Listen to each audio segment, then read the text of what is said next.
ഒരു സത്യവിശ്വാസി മറ്റുള്ള ആളുകളിൽ നിന്നും, സത്യവിശ്വാസം വെച്ച് പുലർത്താത്ത ആളുകളിൽ നിന്ന്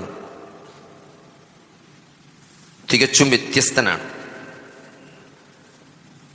ജീവിതത്തിൽ പ്രതിസന്ധികൾ ഉണ്ടാകുമ്പോഴും പ്രയാസങ്ങൾ ഉണ്ടാകുമ്പോഴുമെല്ലാം അതിനോടുള്ള കാഴ്ചപ്പാടും സമീപനത്തിനും മറ്റുള്ളവരെക്കാൾ സത്യവിശ്വാസിക്ക് ചില പ്രത്യേകതകളുണ്ട്. സൂറത്തു നിസായിലെ യുദ്ധവുമായി ബന്ധപ്പെട്ട് ഒരു യുദ്ധത്തിന് ശേഷം രണ്ടു വിഭാഗത്തിനും ശക്തമായി പരിക്കേറ്റ് മുറിവേറ്റിരിക്കുന്ന സഹാബത്തിന്റെ മനസ്സിലേക്ക് അള്ളാഹു ഇറക്കിയ ആയത്തുണ്ട്.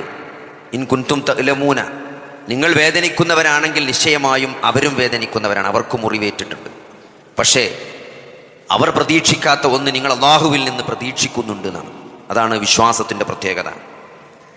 അപ്പോൾ നമ്മൾ ജീവിതം എന്നത് നമ്മൾ മനസ്സിലാക്കി, നമ്മൾ കഷ്ടപ്പെടുമ്പോൾ ഒരു പ്രയാസം വരും, അങ്ങനെ സുഖത്തിൽ നമ്മൾ മുന്നോട്ട് പോകുന്ന സന്ദർഭത്തിൽ നിസ്കാര നോമ്പും എല്ലാ കാര്യങ്ങളും അതിൻ്റെ ഓർഡറിൽ അങ്ങനെ പോകും.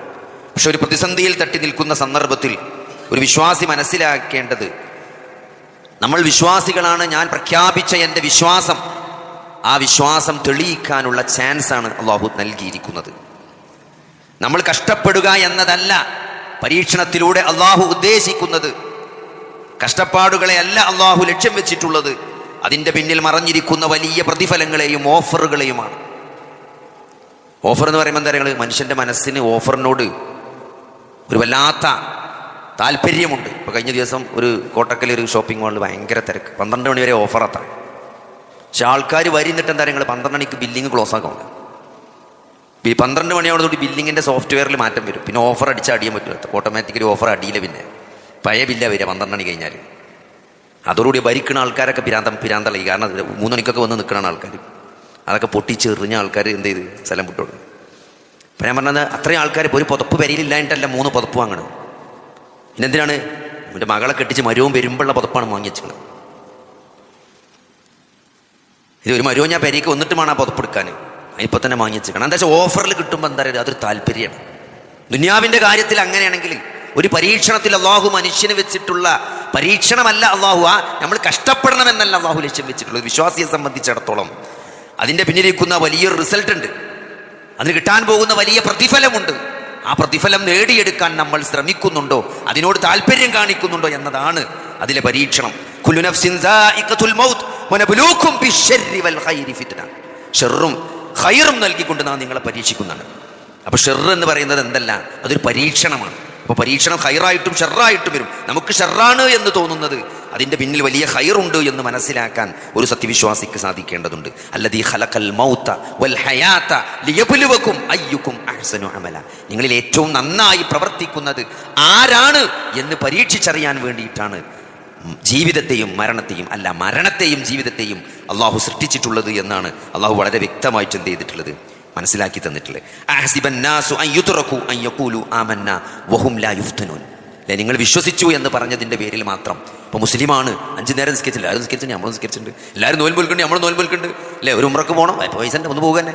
അങ്ങനെ നമ്മളും ഒരു കൂടികളായ സത്യവിശ്വാസികളാണോ, അതല്ല നമ്മൾ ഉള്ളിൻ്റെ ഉള്ളിൽ നിന്ന് ഉള്ളിൽ തട്ടിക്കൊണ്ടാണോ നമ്മൾ മുസ്ലിമാണെന്ന് പ്രഖ്യാപിച്ചത് എന്നറിയാനുള്ളൊരു മാർഗ്ഗമാണ്.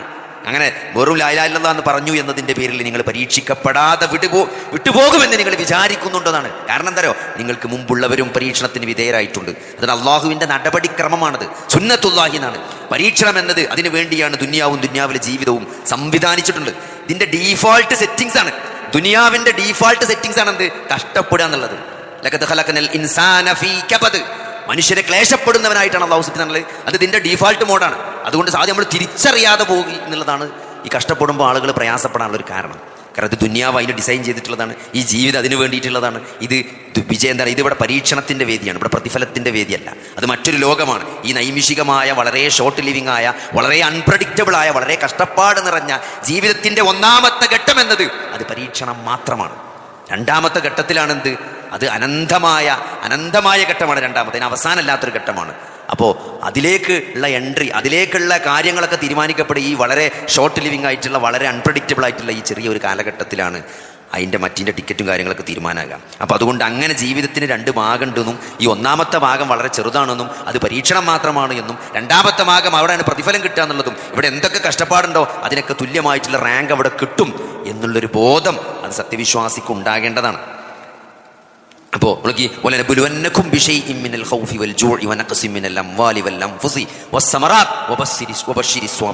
എത്ര വ്യക്തമായിട്ടുള്ള നിങ്ങൾ പരീക്ഷിക്കുക തന്നെ ചെയ്യും. ഒരാളെയും പരീക്ഷിക്കാതെ വിടൂലെന്നാണ്. ഒരാളെയും പരീക്ഷിക്കാതെ ഏത് നമുക്ക് ഏറ്റവും പ്രയാസമുള്ള പ്രതിസന്ധിയുള്ള വിഷയത്തിൽ നമ്മൾ എന്ത് ചെയ്യും?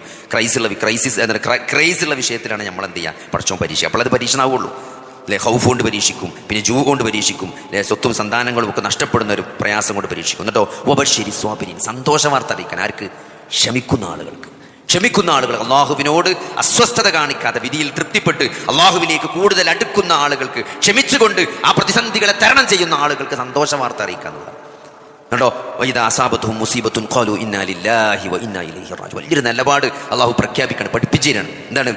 ഏതൊരു പ്രതിസന്ധി ഉണ്ടാകുമ്പോൾ നമ്മൾ അള്ളാഹുവിലേക്ക് മടക്കപ്പെടേണ്ടവരാണ് എന്നവർ പ്രഖ്യാപിക്കുമെന്നാണ്. കാരണം ഇത് വളരെ ചെറിയൊരു ജീവിതമാണ്. ഞാൻ എൻ്റെ റബ്ബിലേക്ക് തിരിച്ചു പോകും. ഞാൻ ഈ സഹിച്ച പരീക്ഷണത്തിനും പ്രയാസങ്ങൾക്കും എൻ്റെ റബ്ബ് പ്രതിഫലം നൽകും, അത് തീർച്ചയാണ്, അതെനിക്ക് ഉറപ്പാണ് എന്ന് പ്രഖ്യാപിക്കാനാണ് ഒരു ചെറിയ പ്രയാസം ഉണ്ടാകുമ്പോൾ അള്ളാഹു പറഞ്ഞത് അല്ലേ? മരിക്കുമ്പോൾ പറയണതല്ലത്. പ്രതിസന്ധികൾ ജീവിതത്തിൽ കാണുമ്പോഴും വരുമ്പോഴും അറിയുമ്പോഴൊക്കെ ഒരു വിശ്വാസിയുടെ നിലപാട് ഒന്നുകൂടി ഓർമ്മപ്പെടുത്താണ്. നമ്മൾ ഇതിലിങ്ങനെ കടന്ന് ഈ ദുനിയാവിൽ കടന്ന അയലുമ്പം തരങ്ങൾ നിലപാടുകളും നമ്മൾ മറന്നു പോകും. ജീവിതത്തിൽ ലക്ഷ്യം മറന്നു പോകാതിരിക്കാനുള്ള ഒരു ഓർമ്മപ്പെടുത്തലാണ് സഹോദരങ്ങളെ.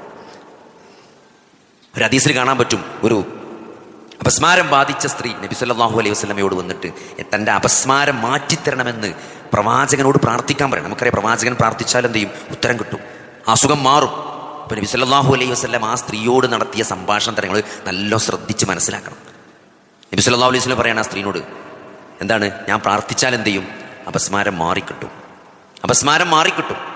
പക്ഷേ ആ അപസ്മാരം അത് നിങ്ങൾ സഹിച്ച് ജീവിച്ചാൽ നിങ്ങൾക്ക് സ്വർഗമുണ്ട് എന്നാണ്.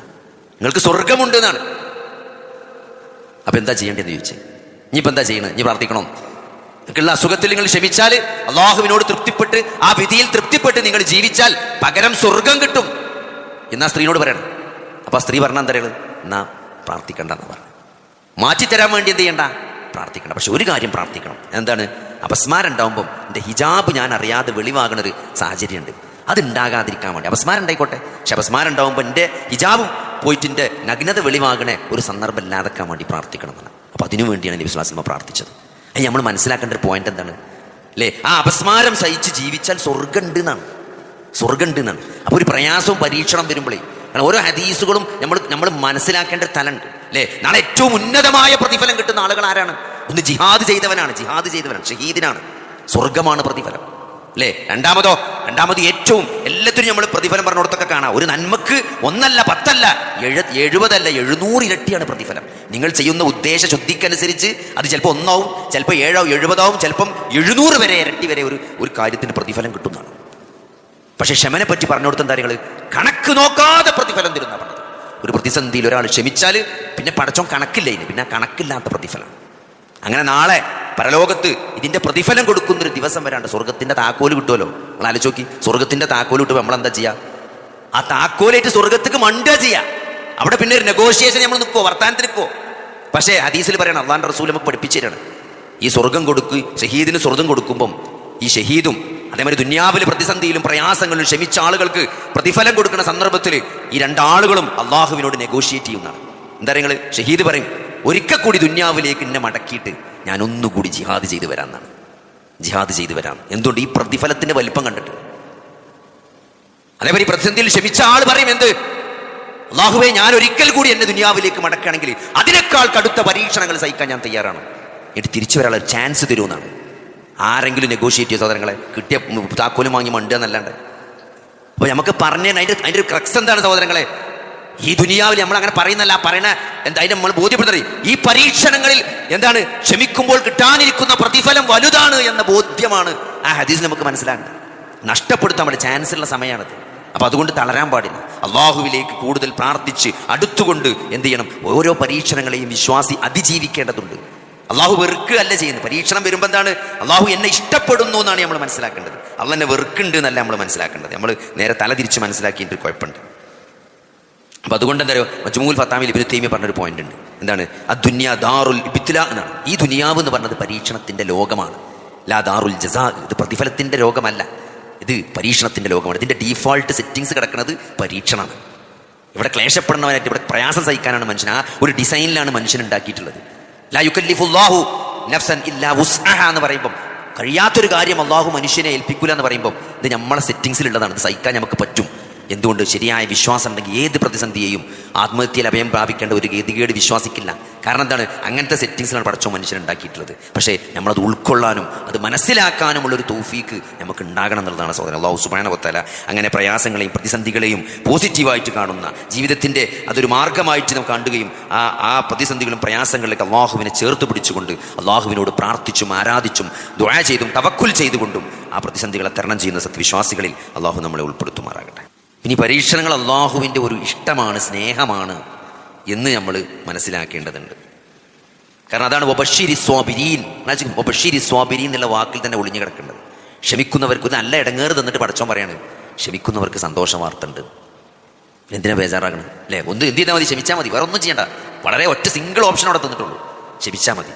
കുറേ പറഞ്ഞിട്ടില്ല. ആ പ്രതിസന്ധിയിലൊന്ന് ക്ഷമിച്ച് എന്ത് ചെയ്യുക? അള്ളാഹുവിലേക്ക് കൂടുതൽ പ്രാർത്ഥിച്ച് അടുത്തുകൊണ്ട് ദിക്റും നമ്മൾ ആലോചിച്ചാൽ മതി. നമ്മളെ ആ കാലഘട്ടത്തിലെ പ്രാർത്ഥനകളും എന്താണ് നിസ്കാരങ്ങളും ഒക്കെ എന്ത് ചെയ്യുക? ഒന്നുകൂടി ഒന്ന് സ്ട്രോങ് ആക്കി കൊണ്ട് എന്ത് ചെയ്യുക? അല്ല പടച്ചോ ഇങ്ങനെയൊക്കെ നടന്നിട്ട് ഇന്നത് വെച്ചത് പറ്റിയല്ലോ എന്ന് വിചാരിച്ചിട്ട് പറ്റ പുടുത്തം വിട്ടാലും തരങ്ങൾ ആ പ്രതിസന്ധി നമുക്ക് വലിയൊരു പ്രയാസമായി നാളെന്ത് ചെയ്യും? ആഖിറത്തിൽ വരും. അപ്പോൾ അതുകൊണ്ട് ഹാർഡ്ഷിപ്പ് എന്ന് പറഞ്ഞാൽ ഒരു ഈമാനുള്ള ഒരാളെ സംബന്ധിച്ചിടത്തോളം പ്രതിസന്ധി എന്ന് പറഞ്ഞാൽ തരങ്ങൾ അത് അള്ളാഹുവിൻ്റെ കാരുണ്യമാണ്, അള്ളാഹുവിൻ്റെ സ്നേഹമാണ്. അള്ളാഹു വെറുതെ പ്രതിഫലം ഹിസാബാണ്. കണക്കില്ലാതെ നമുക്ക് എന്ത് ചെയ്യാറുണ്ട്? നമ്മൾ പറയല്ലോ, എന്താ നമ്മൾ പണ്ടൊക്കെ SSLCക്ക് പാസ്സാക്കുമ്പം ഇത് കൊടുക്കാറില്ല, എന്താ ഒരു മാർക്ക് കൊടുക്കുമല്ലോ, ഒന്നായിട്ട് കൊടുത്ത് പാസ്സാക്കി വിടുമല്ലോ. അങ്ങനത്തെ മാർക്ക് നമുക്ക് തരാൻ പടച്ചോൻ വിചാരിച്ചിരിക്കണമെന്ന് അവർ ഇടങ്ങേറ് വരുമ്പോൾ നമ്മൾ വിചാരിച്ചിട്ടുണ്ട്. കാരണം നമ്മൾ ഒന്നായിട്ട് പടച്ചോനെ കണക്കില്ലാതെ തരാൻ വിചാരിച്ചിട്ടുണ്ട്. മറ്റേ നമ്മൾ ഏത് ചെയ്താലും 1, 10, 20, 200 കിട്ടുള്ളൂ. ഇതൊന്നായിട്ടാണ് കിട്ടും. അപ്പോൾ ഒരു സ്നേഹമാണ് എന്നാണ്, അള്ളാഹുവിൻ്റെ കാരുണ്യമാണ്, ഓഫറാണ് എന്നാണ് എന്ത് ചെയ്യേണ്ടത്? ഒരു വിശ്വാസത്തിനെ കാണേണ്ടത്. പിന്നെ എന്താ നിങ്ങൾ ഒരു വേദനയും പ്രയാസം വരിക എന്നതല്ല ഏറ്റവും വലിയ പരീക്ഷണം. പരീക്ഷണത്തിൽ ഏറ്റവും കടുപ്പുള്ളതെന്ന് പറഞ്ഞാൽ ഒരാൾ തൻ്റെ ദീനിൽ ഈമാനിൽ പരീക്ഷിക്കപ്പെടുക എന്നുള്ളതാണ്. അത് നമ്മൾ അത് പഠിച്ചവനോട് നിരന്തരം നമ്മൾ പ്രാർത്ഥിക്കണം, പരീക്ഷണം ദീനിലാക്കരുത്. ദുനിയാവിൽ എത്ര പരീക്ഷണം വന്നാലും അത് ഹൈറായിട്ട് വരും.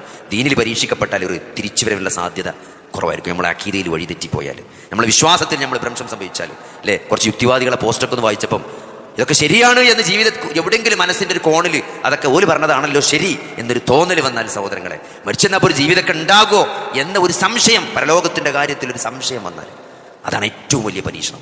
മക്കളും കുട്ടികളും കുടുംബം സ്വത്തും എല്ലാം പാപ്പറായി നിൽക്കുന്നതിനേക്കാൾ വലിയ ദുരന്തത്തിൻ്റെ മുമ്പിലാണ് അങ്ങനത്തെ ഒരു ബോധവുമായി ഒരാൾ നിൽക്കണമെന്നുണ്ടെങ്കിൽ അവനെ അതാണ് ഏറ്റവും കടുത്ത പരീക്ഷണം. അപ്പോൾ അതുകൊണ്ട് പാപങ്ങൾ ചെയ്തു പോയാൽ പോലും എന്ത് ചെയ്യും? അത് ഏറ്റുപറഞ്ഞ് നിലപാട് നന്നാക്കി തീർത്താൽ അള്ളാഹു പാപങ്ങൾ പുറത്തു തരുമെന്നാണ് അല്ലേ? ഗഫൂറാണ് അള്ളാഹു, തവ്വാബാണ്, റഹീമാണ് അല്ലേ? എത്ര പാപം ചെയ്താലും പടച്ചോൻ ചെയ്യും, പാപങ്ങൾ പുറത്തു തരും. അപ്പോൾ അത് ആ ഒരു കാര്യത്തിൽ എന്തിനും വിശ്വാസത്തിൽ ദീനിൽ പരീക്ഷിക്കപ്പെടുക എന്നുള്ളത് നമ്മൾ നല്ലോണം ശ്രദ്ധിക്കണം. ദുനിയാവ് കൂടിയിട്ട് നിസ്കാരം കുറഞ്ഞുകണോ, ഓത്ത് കുറഞ്ഞുകണോ, സ്വതക്ക കുറഞ്ഞുകണോ, പണ്ട് വലിയതിനേക്കാൾ നമ്മൾ മോശമായി നമ്മുടെ ദീനി ജീവിതം എടുത്തു നോക്കുമ്പം നമുക്കിപ്പോൾ പണ്ടത്തിനേക്കാൾ നമ്മൾ മോശം നിലവാരത്തിലാണോ? പണ്ട് കൊടുത്ത പോലെ നമ്മളിപ്പോൾ കൊടുക്കണില്ല അല്ലേ? പണ്ട് പോലെ നിസ്കരിച്ച പോലെ ഇപ്പോൾ നിസ്കരിച്ചില്ല, നിസ്കാരമൊക്കെ സുന്നത്തൊക്കെ പൊയ്ക്കണ്, ഫർള് മാത്രമേ ഉള്ളൂ. ഖുർആനൊക്കെ പെടുത്തിട്ട് അന്ന് നോമ്പിന് കൂട്ടിവെച്ചാണെങ്കിൽ നമ്മൾ പേടിക്കണം. ദീനിൽ പരീക്ഷിക്കപ്പെടുക എന്നുള്ളത് കുറച്ചുകൂടി സീരിയസ് ആയ വിഷയമാണ്. അതുകൊണ്ട് സഹോദരങ്ങളെ, ദീനിലേക്ക് മടങ്ങുക, അള്ളാഹുവിലേക്ക് മടങ്ങുക. കാരണം നമ്മളെപ്പോഴും എന്താ പറയുക, ഒരു പ്രയാസത്തിൽ ഒരാൾ സ്ട്രെസ് അനുഭവിക്കുന്നുണ്ടെന്നുണ്ടെങ്കിൽ അയാൾ മനസ്സിലാക്കേണ്ട ഏറ്റവും വലിയൊരു കാര്യം എന്താ വെച്ചാൽ, ഈ സ്ട്രെസ്സിൻ്റെ അടിസ്ഥാന കാരണം നമുക്ക് ഇസ്ലാമിക് തിയോളജി പഠിച്ചാൽ മനസ്സിലാക്കുക. സ്ട്രെസ്സിൻ്റെ അടിസ്ഥാന കാരണം എന്താ വെച്ചാൽ ഇതെല്ലാം നിയന്ത്രിക്കുന്ന ഒരാളെ നമ്മൾ മറന്നു കളയുന്നു എന്നുള്ളതാണ്. ഈ പ്രതിസന്ധി തന്നതാരാണ്? പടച്ചോൻ. ഈ പ്രതിസന്ധി മാറ്റാൻ കഴിവുള്ളതാർക്കാണ്? പടച്ചോന് മാത്രമേ ഉള്ളൂ. നമുക്ക് തോന്നുകയാണ് ഓനെ പോയി കണ്ട ഓൻ കാര്യം നടത്തിയാൽ നമ്മളെ പ്രശ്നം തീരും, നമ്മളെ തോന്നലാണ്. അള്ളാഹു അത് തീരുമാനിച്ചില്ലെങ്കിൽ അത് ആരെ കണ്ടിട്ടും കാര്യമില്ല, തീരൂല. അപ്പൊ അതുകൊണ്ട് എന്താണ്, ഈ പ്രതിസന്ധികളെ മുഴുവൻ നിയന്ത്രിക്കുന്ന, എന്റെ കാര്യങ്ങളെ മുഴുവൻ നിയന്ത്രിക്കുന്ന ഒരു നിയന്താവുണ്ട്. ആ നിയന്താവിനെ നിങ്ങൾ മറന്നുപോയിട്ടുണ്ടെങ്കിൽ അതാണ് സ്ട്രെസ്സിന്റെ കാരണം. ആ ബോധം നിങ്ങൾക്ക് അതാണ് അലാ ബിദിക്രില്ലാഹി തത്മഇന്നുൽ ഖുലൂബ്, ഹൃദയങ്ങൾക്ക് സമാധാനം ഉണ്ടാകുക. അള്ളാഹുവിനെ ഓർക്കുമ്പോഴാന്ന് പറഞ്ഞാൽ ഒരു സുബ്ഹാനല്ലാഹ് ചെല്ലുക സമാധാനം കിട്ടുന്നല്ല അതിൻ്റെ അർത്ഥം. അള്ളാഹിനെ ഓർക്കുക എന്ന് പറഞ്ഞതാണ്, റബ്ബെ ഇത് തന്നത് ഇയാണല്ലോ, ഇത് മാറ്റാൻ കഴിവുള്ളത് എനിക്ക് മാത്രമാണല്ലോ. അതുകൊണ്ട് റബ്ബെ ഞാൻ മടങ്ങി, ഞാൻ ഖേദിച്ച്, നിന്നെ കൊണ്ടല്ലാതെ കഴിയില്ല, ഞാൻ നിന്റെ മുന്നിൽ വിനയാന്യതനായിരിക്കുന്നത് പറഞ്ഞിട്ട് എനിക്ക് രാത്രിയുടെ അവസാന യാമത്തിൽ സുജൂദിൽ കിടന്നിട്ട് കരയാൻ പറ്റും സഹോദരങ്ങളെ. അതാണ് ഒരു മനുഷ്യരെ ഏറ്റവും താകുക എന്ന് പറഞ്ഞാൽ.